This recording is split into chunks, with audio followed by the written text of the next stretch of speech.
Le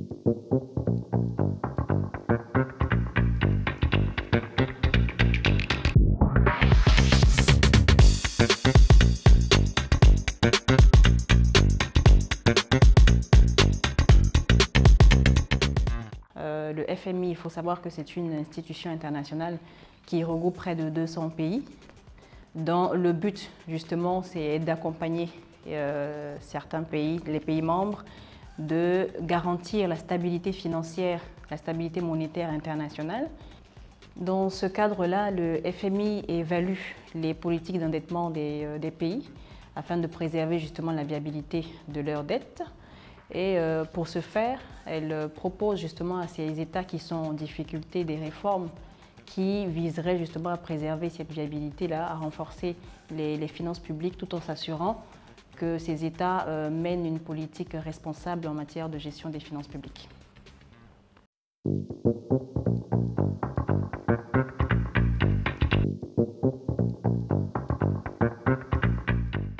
Alors, un endettement serait modéré lorsqu'il est soutenable. Donc, lorsqu'un État, justement, a cette capacité à pouvoir rembourser ses dettes, à pouvoir maîtriser cet endettement, à supporter les échéances de cet endettement. Pour mieux l'apprécier, il faut le comparer à une référence. Pour la zone UEMOA, la référence, c'est de 70%. Donc, on estime qu'un État a un endettement modéré sur la base de ce ratio lorsque le ratio dette sur PIB justement est inférieur à 70%. Pour nos États de la zone du UEMOA, on a la plupart, en tout cas qui a un niveau d'endettement inférieur à 70%, mais il ne faudrait pas se limiter justement à ce ratio. Il y a certains paramètres qui permettent justement d'apprécier en profondeur la soutenabilité de la dette.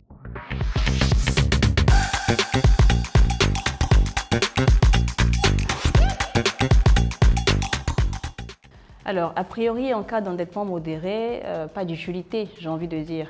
Mais il faut aller au-delà et se rappeler l'essence même du rôle du FMI, dans la mesure où le FMI, comme je disais à l'entame, a pour rôle justement d'accompagner les États, et ça va au-delà de la gestion de l'endettement. Il y a des questions de gouvernance, il y a des questions de gestion des finances publiques qu'il faudrait apprécier. Donc, pour les États qui ont un endettement modéré, on pourrait considérer, sur la base de ce niveau d'endettement modéré, qu'on a une bonne gestion en matière des finances publiques, on a une maîtrise de l'endettement, mais on peut déceler certaines fragilités. Donc, le rôle du FMI, justement, viendrait et consisterait à accompagner, ce serait une assistance technique qui consisterait à accompagner les États justement pour des points de fragilité qui pourraient freiner non seulement la croissance économique, mais également fragiliser le niveau d'endettement après. En conclusion, je dirais que l'accompagnement du FMI est bénéfique pour les États, dans le sens où, comme je disais, c'est une assistance technique qui permet en un laps de temps justement de mettre en œuvre des réformes qui sont utiles face à certaines problématiques que rencontrent certains États, notamment les États de notre zone.